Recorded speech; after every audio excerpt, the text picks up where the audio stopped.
Who wants to say Good. something they're grateful for? We're good. We're looking at something weird.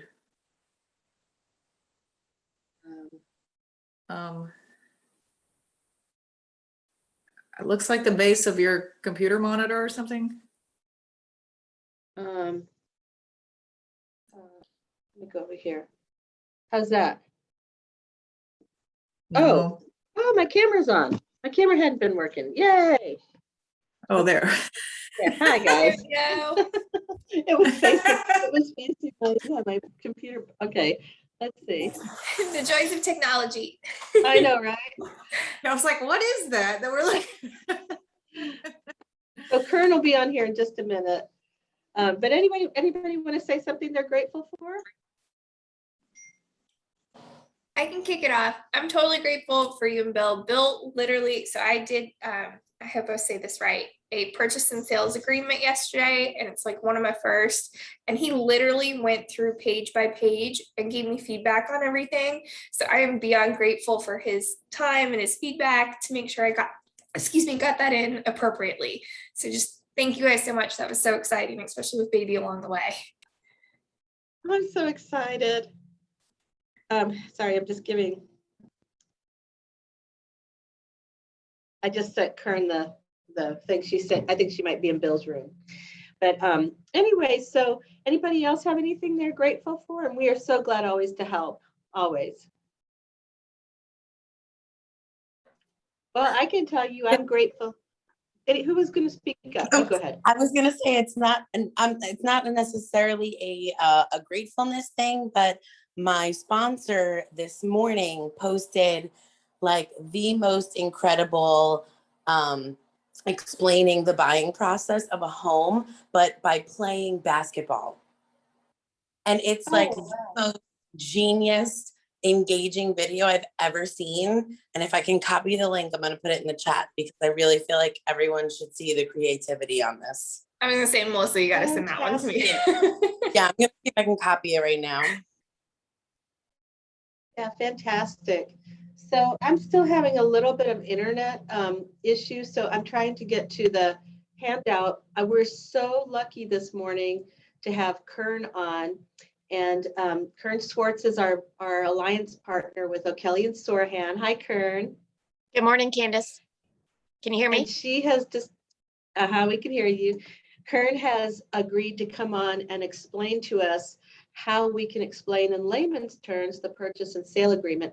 And as soon as I get to where I can post it in the announcements and the chat, I will do that. But in the meantime, Kern, would you like to tell us a little bit about yourself, your background, for those who haven't met you yet? Sure. So I'm Kern Schwartz. I'm the managing attorney in our Alpharetta office at O'Kelly. I have been here 10 years. I am a recovering divorce attorney. So how I got into real estate was I was working in a real estate firm running my divorce practice, and they came in one day and said, we need some help with some overflow closings. So we're going to teach you how to do a closing. And that was in 2001.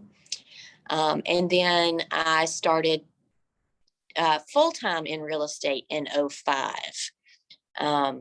So that's a little bit about me. I'm a native of Georgia. I grew up in Valdosta back when it was small town. My husband is from Atlanta, so we met in law school, and that's how I ended up here.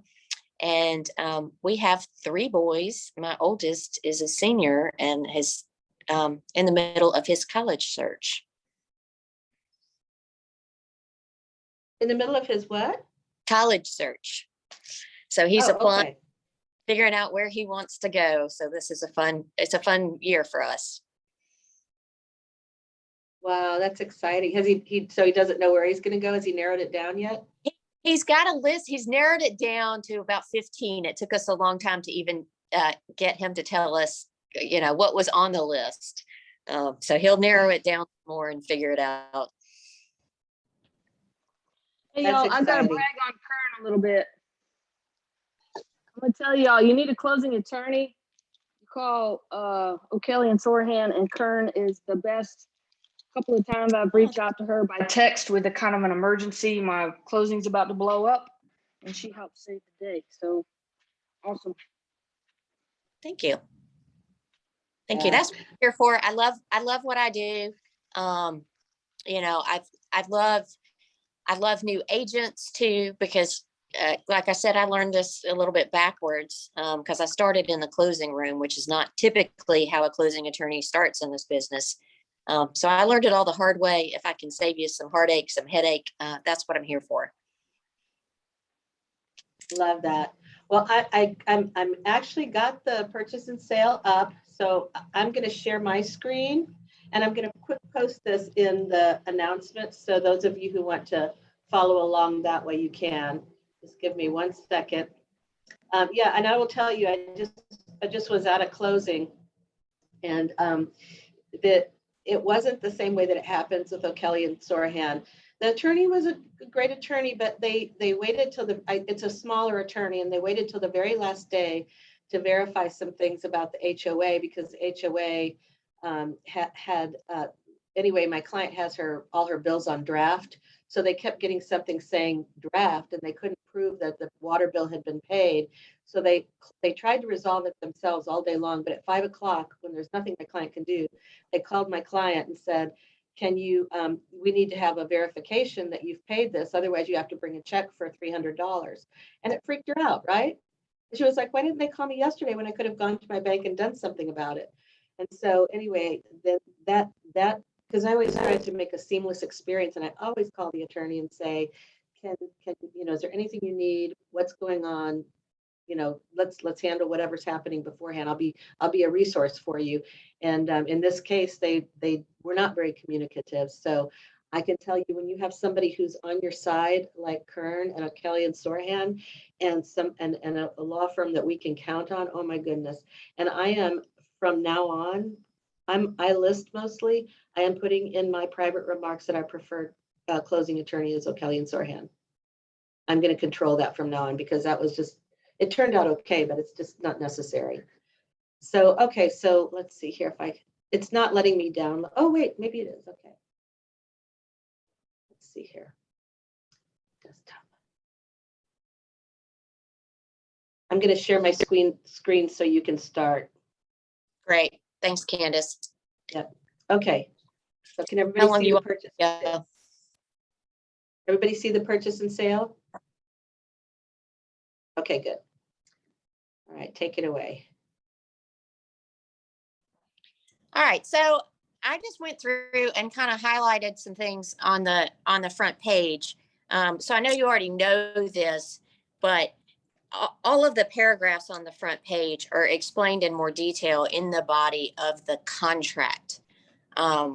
So, you know, the front page is basically your most basic terms, but you really need to read through the entire contract to know what each of them mean. So I'm just going to run through them. The biggest one, of course, on the front. I'm sorry, Kern, can I interrupt for a second? Candace, are you recording? I am, thank you. Okay, I just wanted to make sure I didn't see it. I appreciate that. I so appreciate that. Okay, so in paragraph 1, in order to have a binding contract for the purchase of real property in Georgia, you have to identify all the key terms. And of course, the biggest key term is, what property are you selling? Okay, so I call paragraph 1 the address and attached paragraph. Okay, so these are different ways of identifying the property. If you don't properly identify the property, you may not have a valid contract. And if it comes down to it and someone's trying to get out of the contract at the last minute, they're always looking at this paragraph to see, you know, do we have a binding contract? Did we identify the property? And the first way to do that is by address. Okay, and just a practice tip here, you're probably going to want to do the same thing that we do, that the lender does, and check that address on the Postal Service website. And that's USPS.com. And the reason for that is lenders are going to want it to match what the Postal Service says. So, for example, if it has a directional on the address, a southwest, northeast, that kind of thing, the lender's going to want that. If you don't have it in your contract, they're likely going to come back and say, do an amendment. And that's just creating extra work. So that's an easy check. And the way that you do that on their website, there's a little tab for zip code lookup. And so you just put the address in and it gives you the official address. Now, sometimes it also happens with new cities where, you know, it's in Milton, it's in the city limits, but it still has an Alpharetta address that's recognized by the post office. And in that case, you're going to want to use the Alpharetta address because you will have to go back and do an amendment. You can always do a special stipulation that says the property is also known as Milton, for example, but it just saves you a step. And then identifying it by MLS number and the tax parcel ID. So I believe that, I don't typically see these, but I believe the tax parcel ID is probably on your realist report, but you can also look that up on the county's website. You can search Fulton by address and find the tax parcel ID there and just double check it. And then you, in paragraph B, 1B, you're going to describe the property by adding the legal description. And let me just caution you here, because this is where I see the most errors in contracts with not either checking the box or checking the box and then not checking the box on the stipulation list and adding the legal description as an exhibit to the contract, or filling in the blanks where the reference is actually not correct. So if you ever need a legal description, of course, we will help you pull those. That is no problem. You can just send us an email with the property address and the county that it's in, and we will try and pull it for you and help you with that. But the best thing to do is to attach the legal description. Okay, so you've described the property, but what is the corresponding paragraph actually say in the contract, in the body of the contract for paragraph 1? That is where the seller agrees to convey the property by limited warranty deed. We get questions about this sometimes coming up on the closing. Why is it a limited warranty deed? Well, that's what your contract provides. Well, what the heck does that mean? Okay, a general warranty deed says, I'm going to sell you my property. I'm going to sell you. Hold on. Okay. Sorry, I had a phone call that was buzzing through. I'm going to sell you my property, and I'm going to warrant that I have good title. So if there's a problem back in the chain, I'll go and fix it.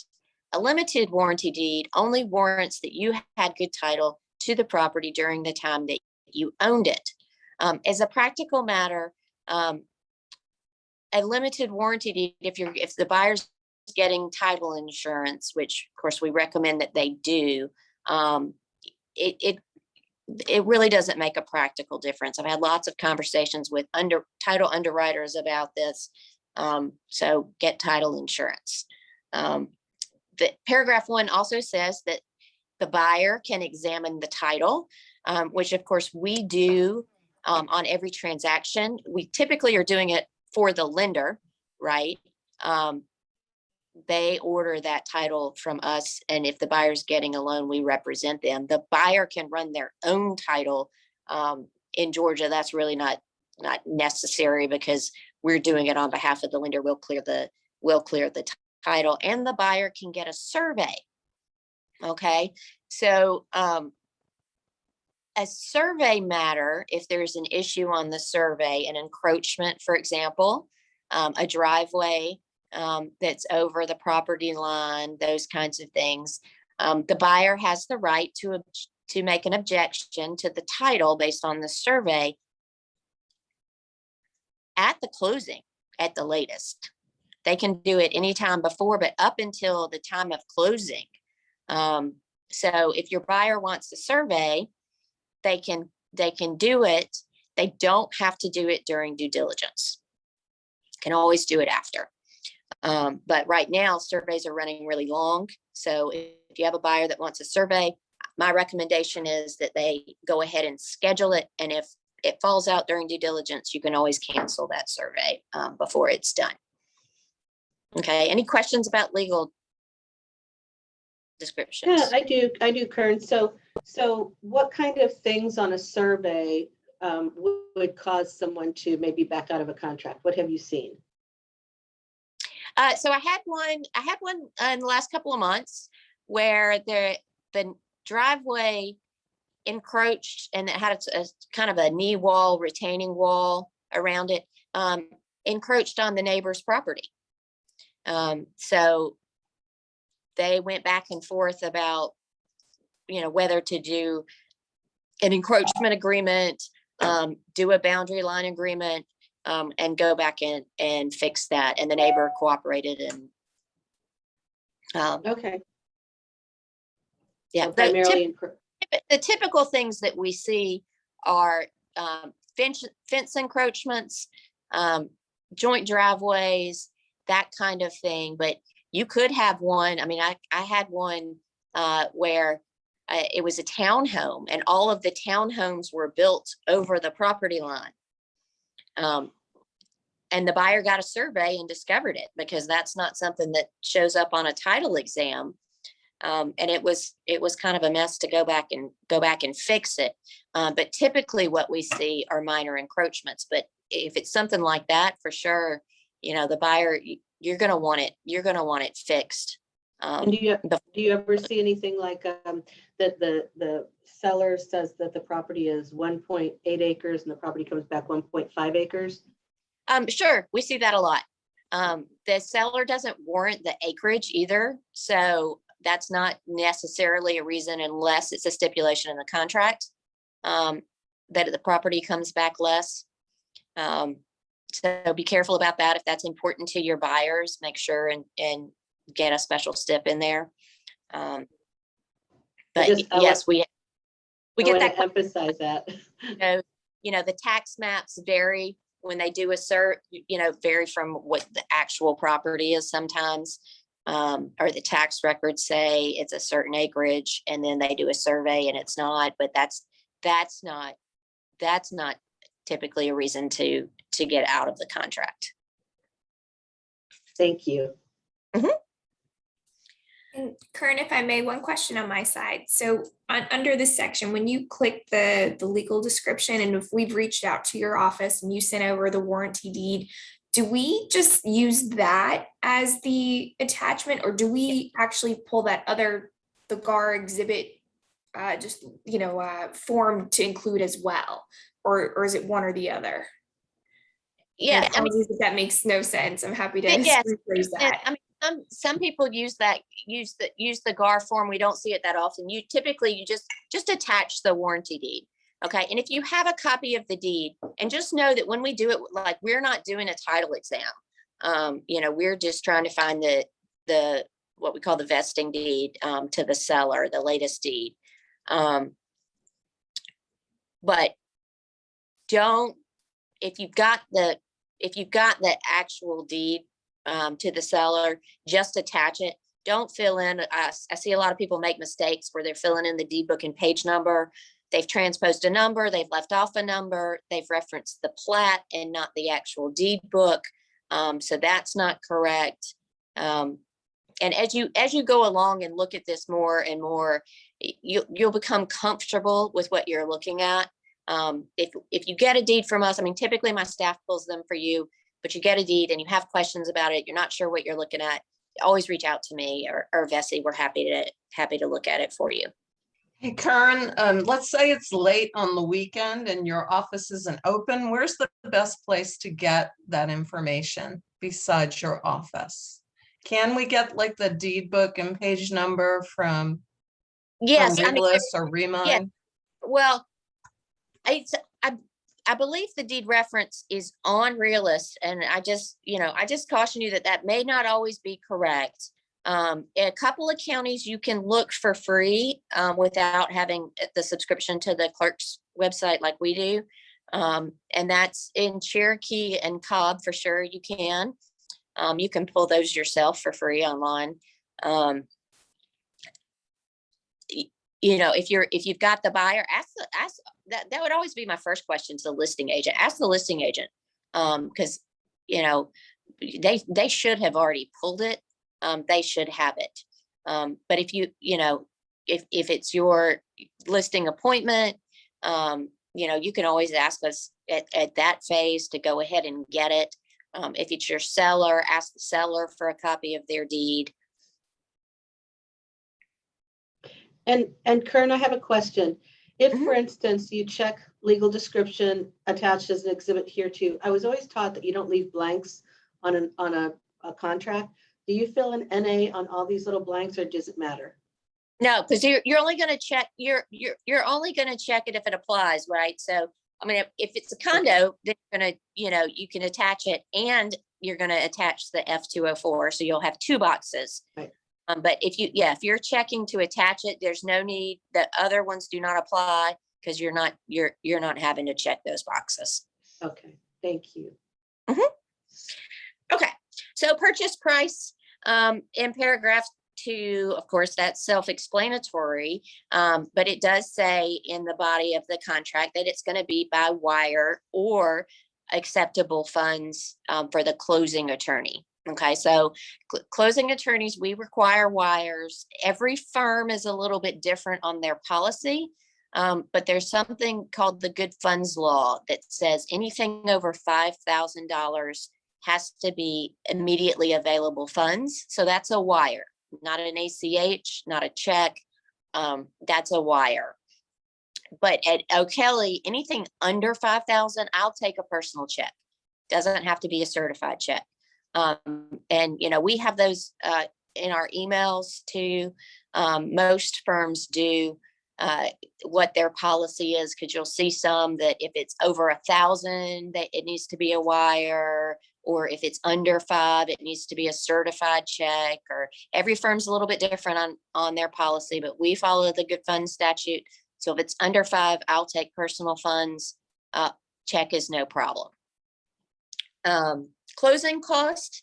So we're not seeing a lot of sellers' contributions unless it's by amendment after the inspection, but just in the seller's market.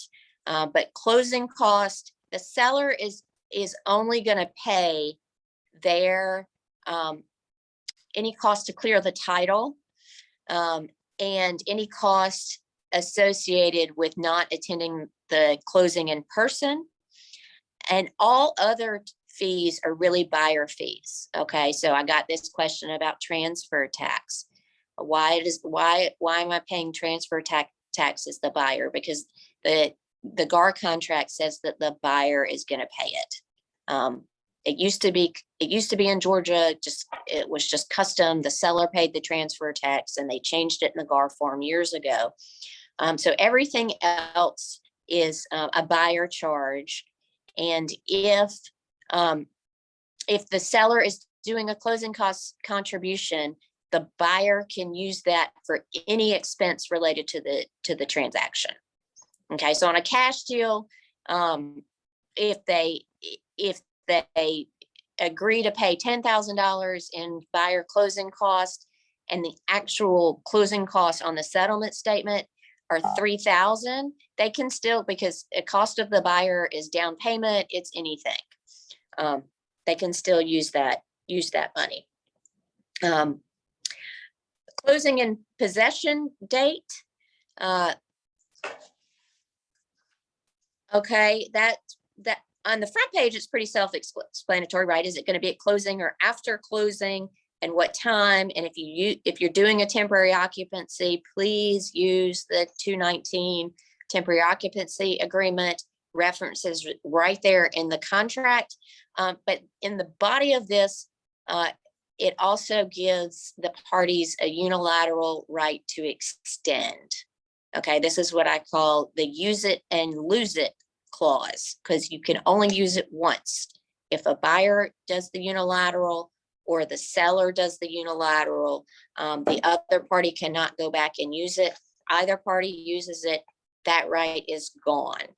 Okay, and they can only do it for specific reasons The seller can't clear the title, can't satisfy title objections unless it's something that would be satisfied by the payment of money. So an example of this is the seller has an IRS lien against them, and they've been negotiating with the IRS, but they don't have a payoff from them, a negotiated payoff from them yet, because we could get a payoff from the IRS, even though they're trying to negotiate it. That's not a reason that they could use it, because the payment of money would satisfy the objection.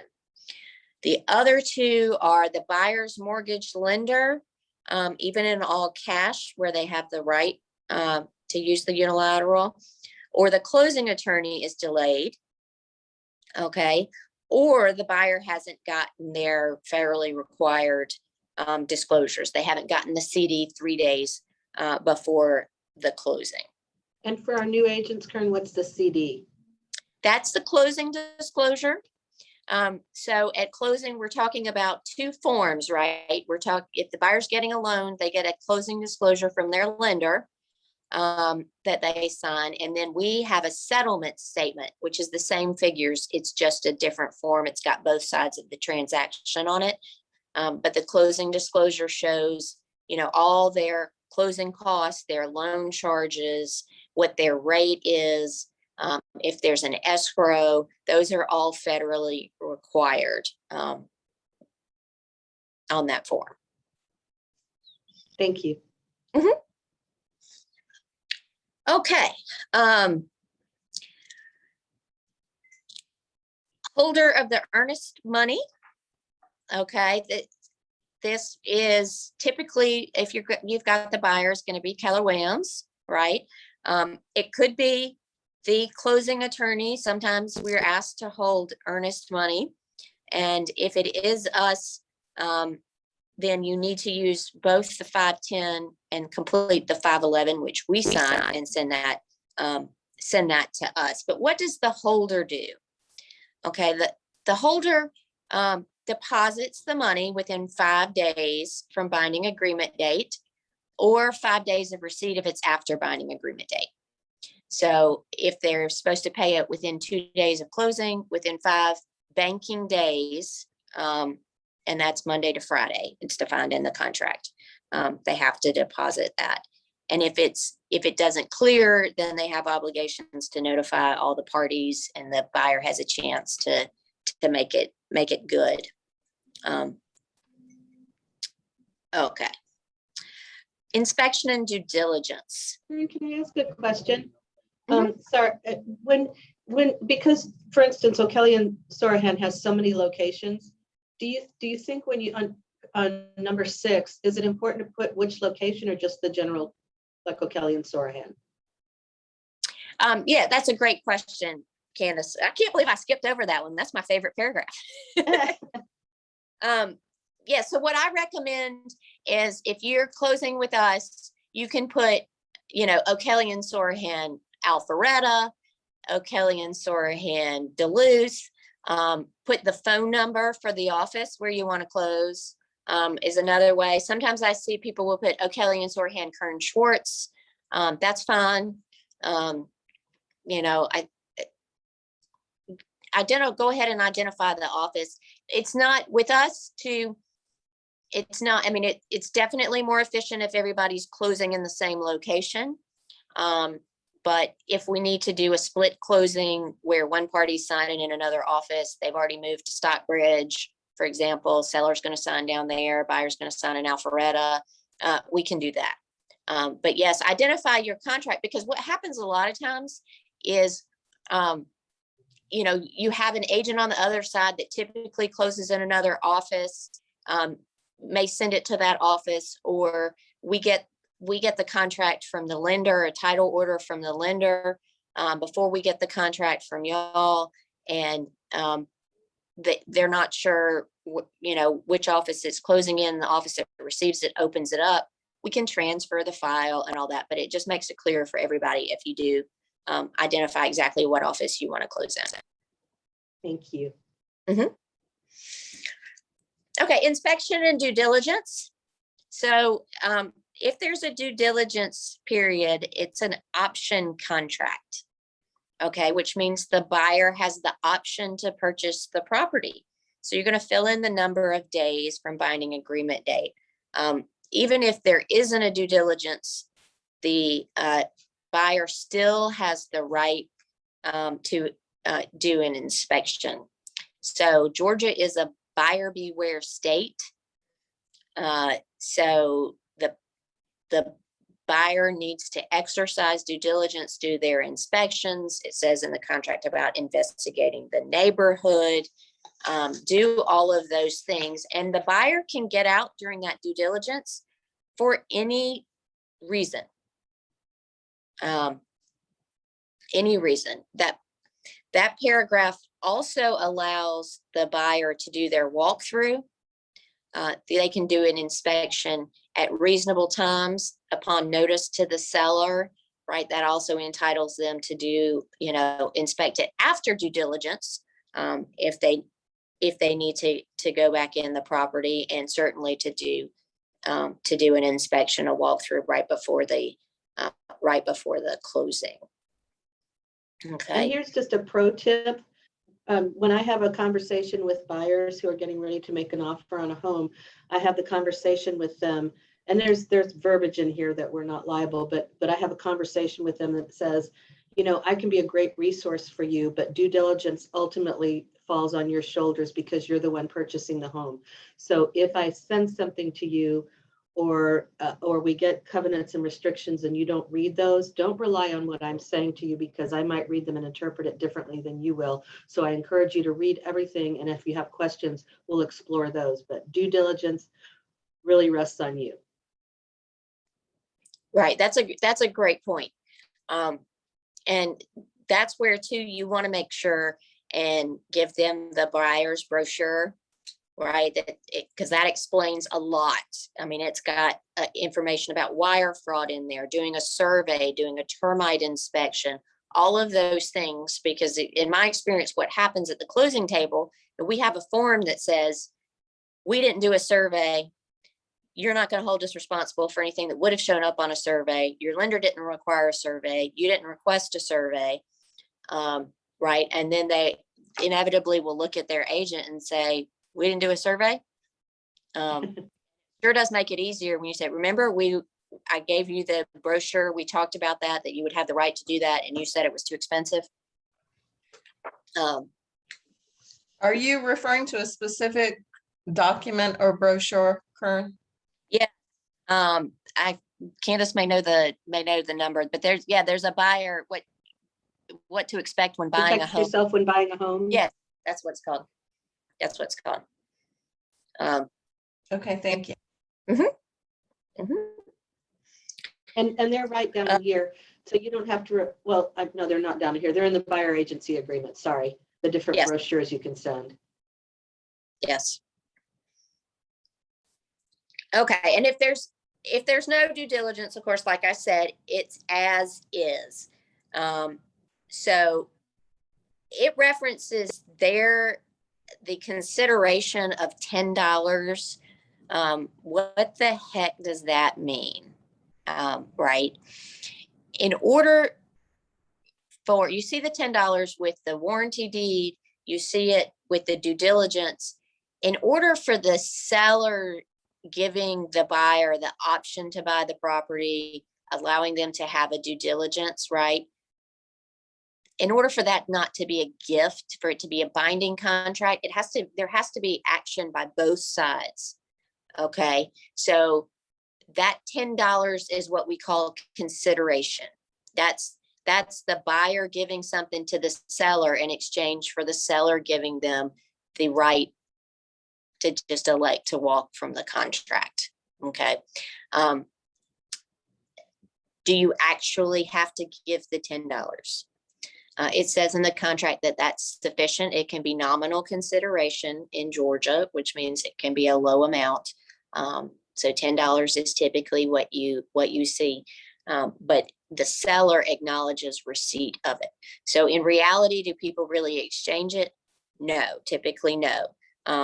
But it already says in the contract that they did get it. One time years ago, I had an agent that called me and said, just so you know, I had a buyer that gave the $10, insisted everywhere time there was $10, he had to give it. So I'm bringing some $10 bills because I know the warranty deed says that he's going to give it to him at closing. Fine, no problem. So sometimes you get questions about that. And when you're, and you're not lawyers. So when you do have a buyer that has a question about the contract, you know, you can always tell them they can seek their own legal advice, right? But you can always call me and say, what do I do about this? How do I answer this? What do I need to do? Do I need to get the answer from you? Just tell your clients, let me check. That's really a legal question. Let me check with my closing attorney. Okay, lead-based paint. If there's any component pre-1978, so they always give the example of the antique mantle that was done in a new home. You need to use the lead-based paint disclosure. Otherwise, you can be subject to some pretty hefty EPA fines. Brokerage. So I just want to comment on that. This is one of the most audited things that it's just one of the most audited things. So if you're in a home that's been flipped and you have any questions, just include it. There are some brokers, you might encounter that there are some brokers who require it for every single contract. And if you do, don't question it, just know that's their policy. So, and that may have stemmed from them getting a hefty fine. And that fine is for you and your broker. Yes. Brokerage relationship. So here I'm going to use Aretha Franklin. This is the Who's Zooming Who. I remember that song. I'm going to date myself a little bit. Who is representing whom in the transaction? Okay. This is the other one that I see a lot of times that's just not filled out correctly. I mean, typically, if you have a buyer's agent and a seller's agent, your buyer's broker is going to be representing the buyer as a client, and the seller's broker is going to be representing the seller as a client, right? But let's say you have a FSBO, okay, and you're the buyer's agent. Buyer's broker is going to be representing the buyer as a client and the seller as a customer, and you're going to use the authorization to show unlisted property. Okay, so even if you were the only agent in the transaction, you still have Keller Williams on both sides, but you're just not representing both parties. Unless it's a dual agency. But buyers and sellers do not have to consent to dual agency, and the contract explains how dual agency works. Or it could be a designated agent. So if I were an agent and Candace and I were doing a transaction under the market center, right, then we're just going to designate Candace to represent the buyer and me to represent the seller. Okay, sometimes I see nothing checked here either. So always check the box, because you always want to have it disclosed who the broker is representing or just working with as a customer. And then if there's a material relationship, okay, and that could be typically we see you're representing your husband, your mother-in-law, some sort of close relationship that might affect your interest in decisions in the transaction. I had a question one time about your preacher. Was that, is that a material relationship? Maybe.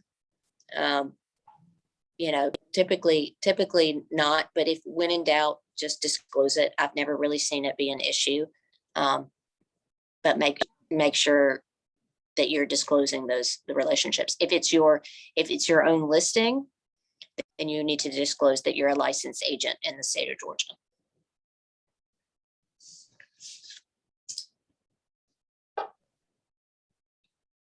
Okay, any questions?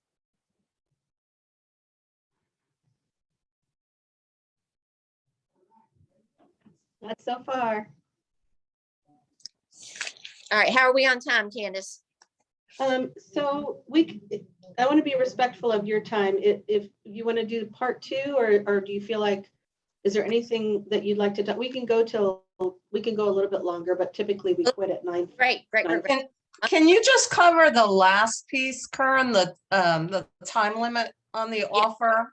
Like Yes. sometimes when it's a multiple offer situation, you're kind of leery about putting a time limit. So can you leave that blank, or do we always have to put something there? And Well, what do you you'll recommend?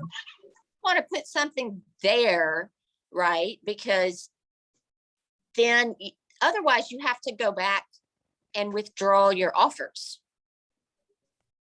Okay. Because Okay. if you make offers on 5 different properties and you don't put a time limit on there and you don't withdraw it, a seller could come and just accept your offer and you could conceivably be under contract for 2 properties. Now, if you have a due diligence period, right, then it would be pretty easy to go and just terminate one, but it just creates extra work.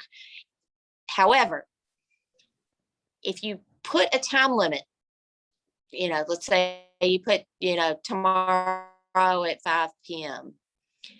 and they come back at 5:30, that's your offer. That offer has expired, so it's no longer what we call live, right? It's a dead offer. You need to do an amendment if they just accept that, that all parties agree that the time limit of the offer was extended to past acceptance. Okay, you can do it that way and fix it that way. If you discover something like that, along you've gone binding and then you're reviewing all your documents and you say, oh my gosh, the offer was expired and then they accepted it, go back and fix it then, so you don't have anybody raising it as an issue later. Does that make sense? So any other questions about anything that was covered? I feel like Kern covered all of this as she was talking on the first page. But is there anything that anybody has any specific questions about?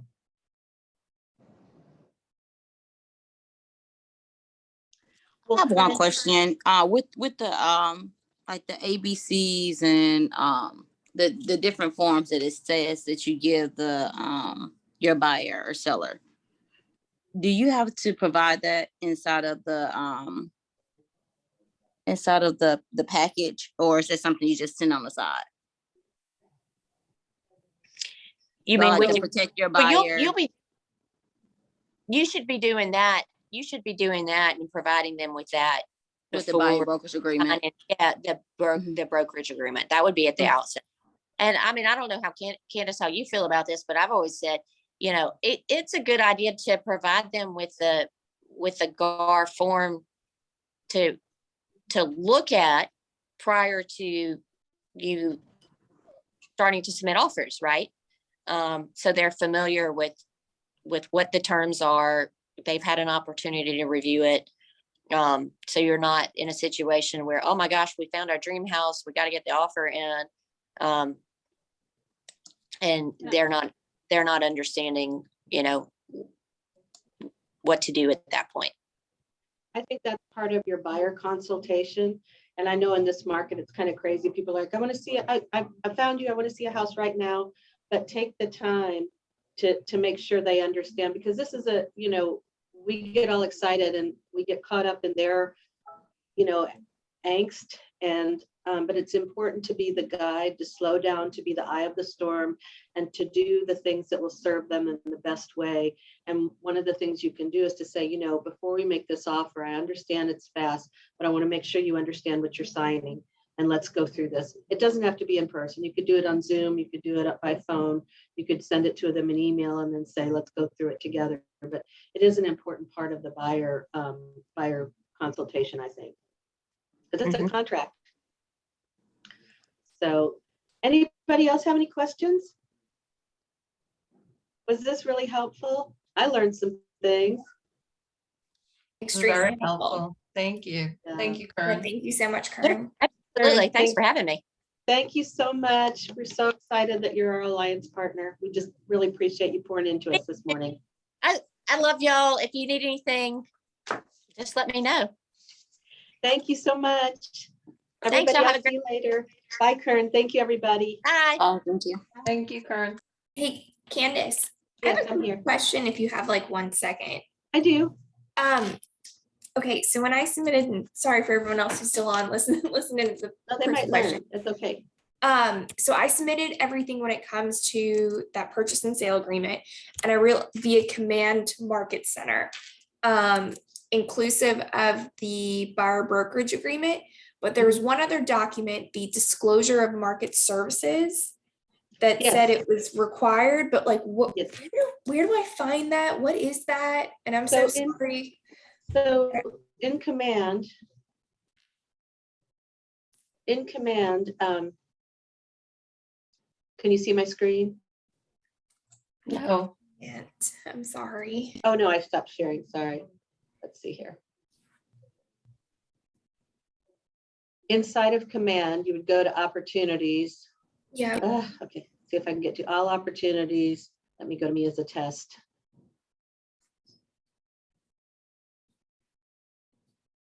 And I'm going to go over here to documents, Yeah. of course, Okay. and then transaction. And then you would go to add.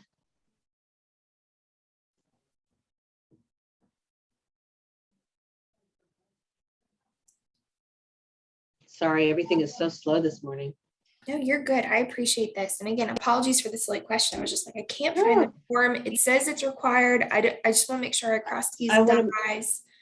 And I just want to say, never apologize for a question. That's how you learn. And the curiosity is that's huge. So I'm going to go to DocuSign forms. It's a Keller Williams form. Okay. And I'm going to go right here to KW 367, and it's the affiliated business disclosure. That's what it is. Okay. Affiliated biz disclosure. And that's Like- KW3. What's I can't read the number. Sorry. You've got three places to choose from: FMLS, GAR, or KW 367. So it's just the one that says KW.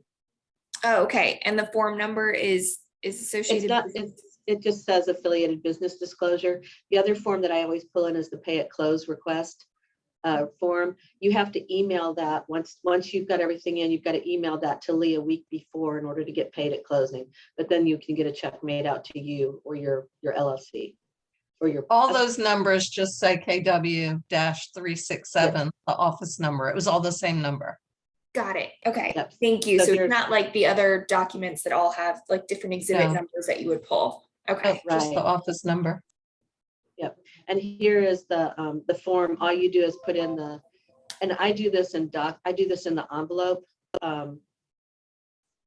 Boy, it's slow this morning, but you just put in the name of the name of your client. And this just is this is kind of like with your buyer agency or your seller listing agreement. It's not something that goes with the contract you send out to the other parties. It's just for internal use. But you just fill in the name, the property address, and the date, and then they initial it. Here, right here. I would just fill this in, Perfect. this in, and then they just initial that, or they sign it. Awesome. Okay. Like I said, this is amazing. I just want to make sure I cross T's and dot I's because I saw this was like, I can't find this form. I need to fill this out. I love that. And we also have Andrew. I don't know if you joined after we made the announcement, but we have Andrew, who is our contract to close and our listing input specialist. And I'm just starting to use him. He is supposed to be absolutely amazing. So if you need help keeping your I's dotted and your T's crossed, we have a discount through PC for him. So anyway. Oh, perfect. Okay. Yeah. Awesome. Thank you guys so much for being on this morning. Appreciate Tomorrow it. morning, John Serrato's coming on to help us with updated scripts. So when we get an objection about Open Door and Redfin, we've got something powerful to say to them. Is that in your room or Bill's? It'll be in Bill's room tomorrow morning. Thanks, Candace. Have a wonderful Thank day. you. Bye, Donna. Nice Bye, meeting you, Angela. Angela. Nice Bye-bye. to meet you, Donna. Bye, y'all.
My name is Kern. I'm your local agent. And I was doing some neighborhood research on your property.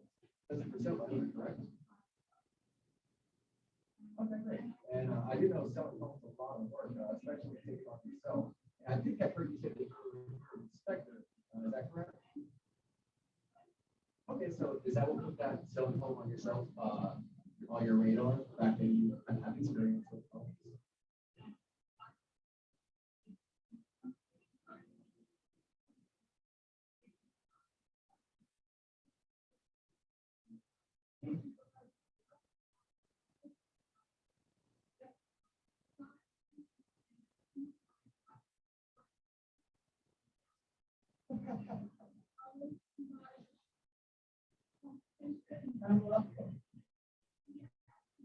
You don't sugarcoat it, do you? I mean, you're like, I love it. You're just like, you're cranking it up. You know, listen, this is gonna be like a train wreck. Guys, I'm gonna get you the.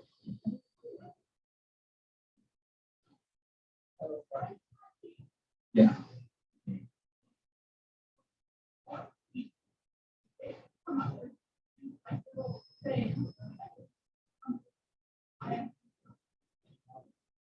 All right, so let's move on to social media. So, our scale of 1 to 10, how accurate?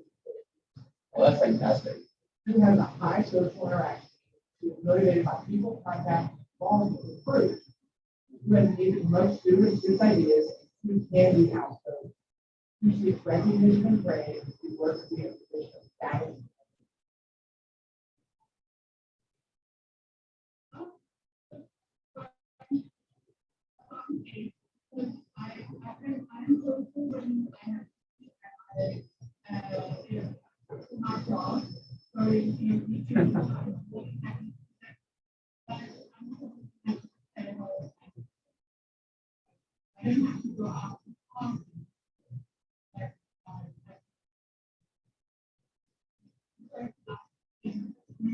That makes a lot of sense, especially with your experience with homeless and and that's going to be very helpful. Yeah, like you said, you do, especially in this seller's market. That basically controls my over after. So I really like the idea that you have that technical. Maybe I'll try that because this one being so that's fantastic. And this would be so let me ask you this, is the main reason you want to sell is it you said it was because you want to is it also because you want to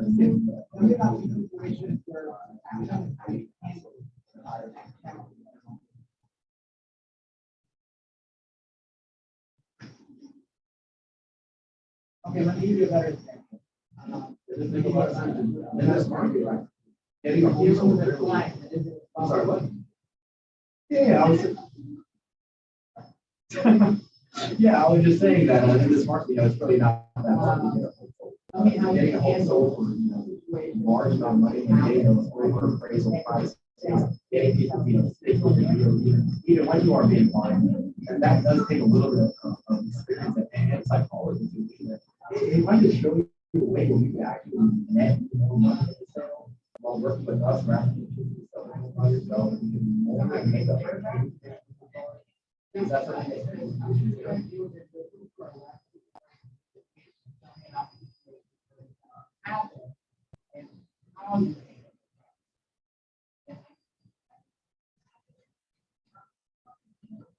Okay, so in that case, it's something the next step would be for my listening specialist and read to come out to the property to just have a 20-minute consultation. And the goal would just be to do a thorough walkthrough, discuss the avenues that we take to get a home sale, and then review the potential pricing and lastly put a plan in place to make sure that still would go as quickly as possible. If we were to do something like that, when would work best for you?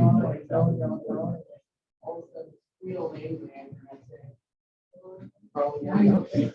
Let me see. Would you be there? You know, right? And they're like, oh my God, what just happened? Right? You're like, you're here. Yeah. Okay, good. All right. Moving on to the next one.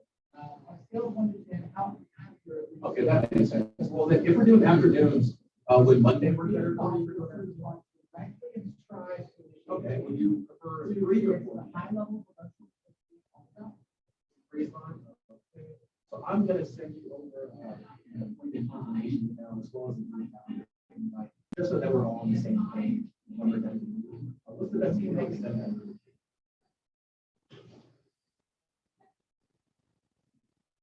Okay, could you spell that for me? Just so I know I got it ready. What you would change is that said strive to change. Don't have it there. Okay, so I got HICCH at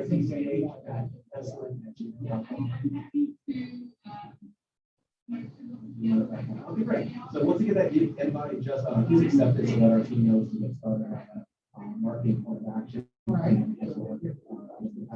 And our listening specialist, she's over 25 years of experience in this area, so she'll be giving you a call at this point. At some point, just for introduction, ask you more questions, just so we can make sure that our marketing approach is tailored to your specific situation, your specific timeline.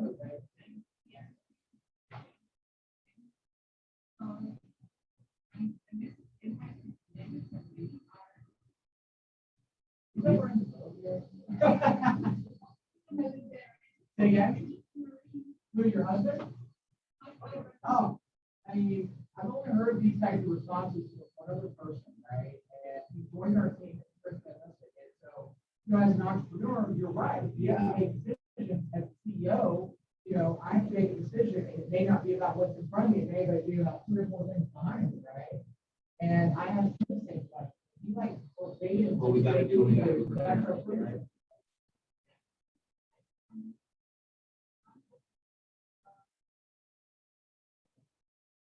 Okay. Now let me ask you another one, right? Think about a time when you were confident that you would correct that issue. If a decision was made that you didn't agree with, what did you do there?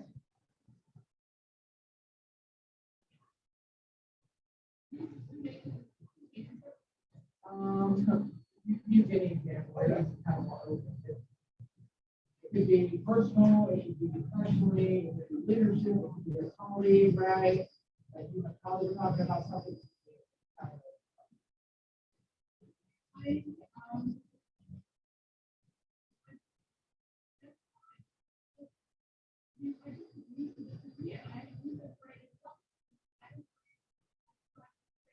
Well, hopefully that'll work out in your favor. I really do hope it does. That's something we want to do. Okay.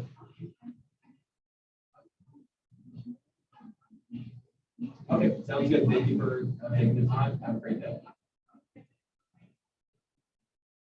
How do you feel when someone on the purpose like that?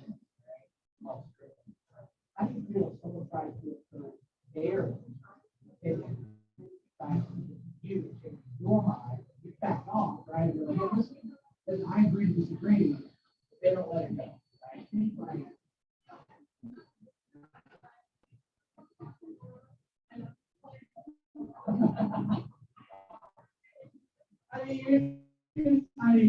yeah, you're like chilling people with kindness. I love it. You're like, listen, I'm walking away. I do love you, fine. You know, ever left a conversation without someone feeling you just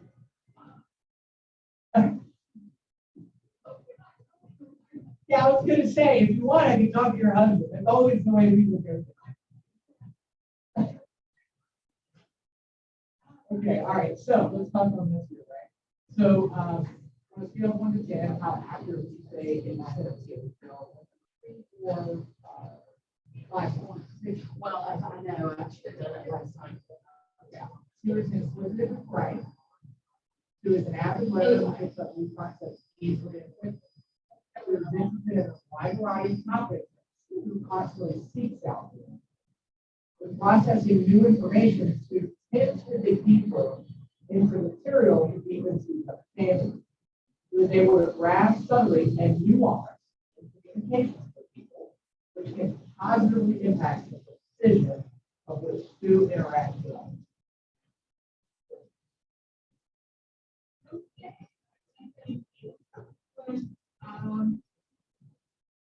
If I was taking more than my time to when it comes to people, like I will have to do it a few times and then I'll get it. I do like to know things very much if I've got new ideas. So I would say range between a 10 and an 8 on the stuff. Okay. Yours are great. My next question on all these, Ryan.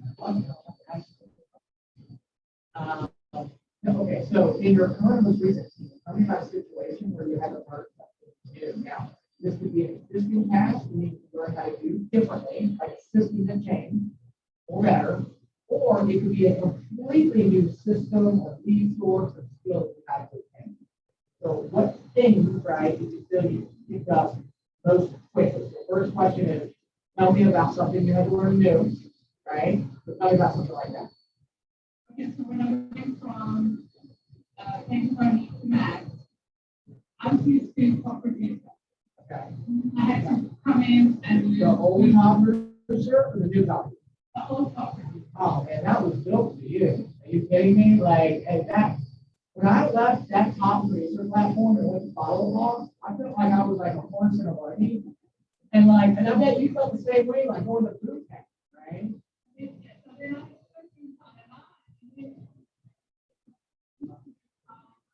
and it's the same software and so my system started off. But I did not also I have to write out stuff. Sounds to me like you're write things down. So you, what do you think you pick up most quickly when going to a conference?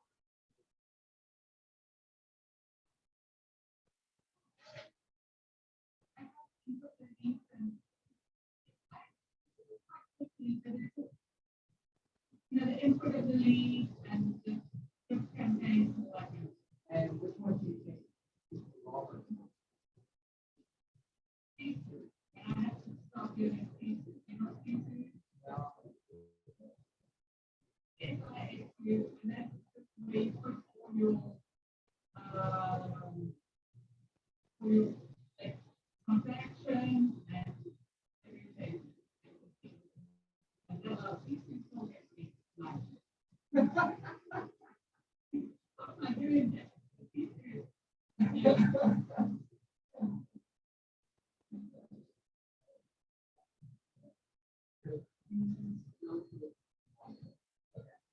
I see. So it looks like just another skill. It looks like everything is gamifying production. Right. If you have production, everything.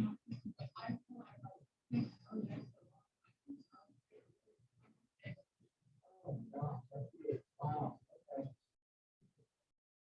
Lights off producer. We have another platform that we use. Not as if you like not producer, we have one called. So ours is very simple for tracking.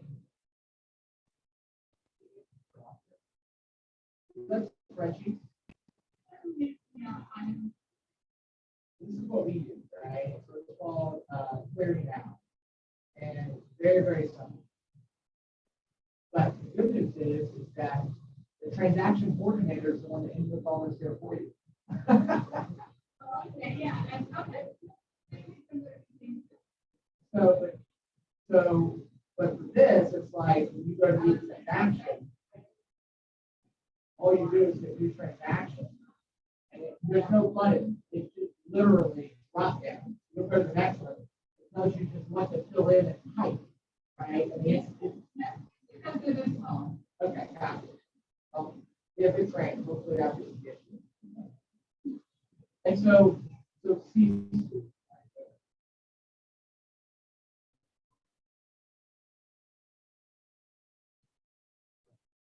All right, so let's move on to the next one. So on a scale of 1 to 10, how accurate would you say each is? Soup can tolerate some degree of imposed structure, but Soup may feel stifled without some freedom to develop work methods and make decisions independently. Soup focuses on results, and Sue is apt to concentrate less on detailed guidelines.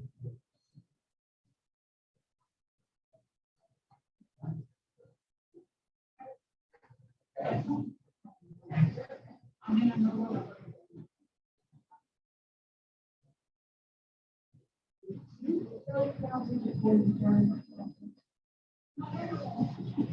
I like that.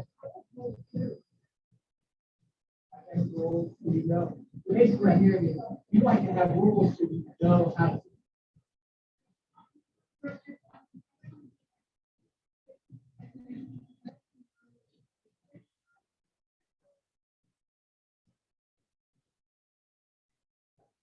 So some jobs are highly structured with well-defined procedures and follow in order to achieve the end goal, right? What we normally say is, something we use in our company is, how do you know what success looks like if you haven't defined it before you start, right? When you get there, how do you know what it looks like, right? Like, you want to be in that place, but what if you're already in that place, right? You don't know it. That makes sense. We have to define it up front. Other jobs are more open-ended, so people can use their own methods to achieve the result. So, which of those do you prefer? Well, I have a combination because there's some things that I do that I know will work, and I'm happy to integrate that into what we do. Because really, if I come to work with you, I don't detail and I trust it. So it sounds to me like as a team, and I've been hearing a lot through this too, is that you like the idea, because here's what I'm really here to do, right? It's done to us here. You know, with 100% confidence, what the CEO goes through. And so you're like, got it, right? But when it comes to once the lead gets to you, right, you have the utmost confidence in your style, your process, right? Like when you push, when you pull, when you let them go, when you come back. It's like everything that comes all the way up to the lead coming to you, you're like, hey, 100% trust, got it, right? Or, and then once it goes under contract, you're like, got it, PC, you got it. Do you like that middle ground of leave your contract, done, leave your contract, contract does, he the contract does, right? And then you help along the way and things like that. That's what I'm hearing. You want to go, and I'm getting my contract. I work with my. Right.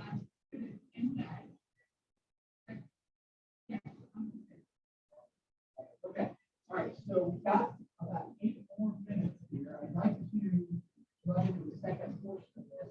Good, but what's the first on, okay? All right, so we're gonna go into the second portion, all right? So on a scale of 1 to 10, how accurate is this, okay? Stu employees using a linear logical approach to tackling bigger problems. You can slow down and think through larger issues methodically, step by step.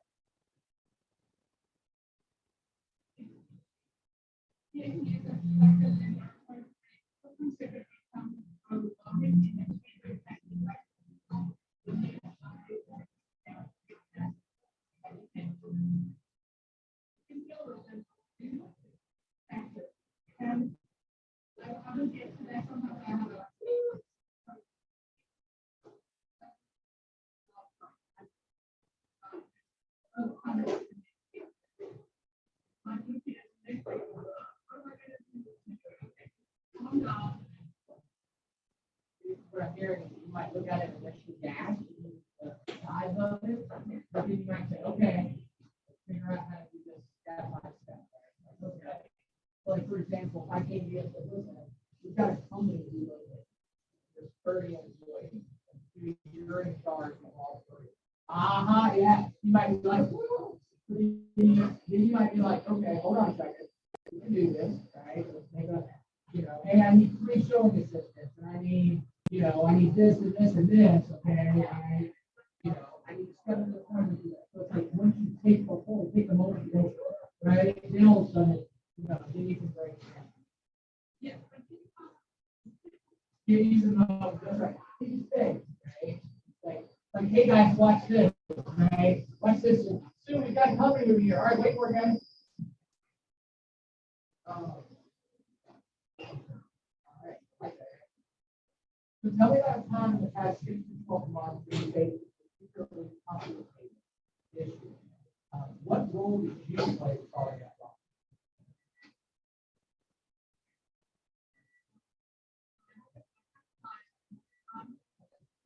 We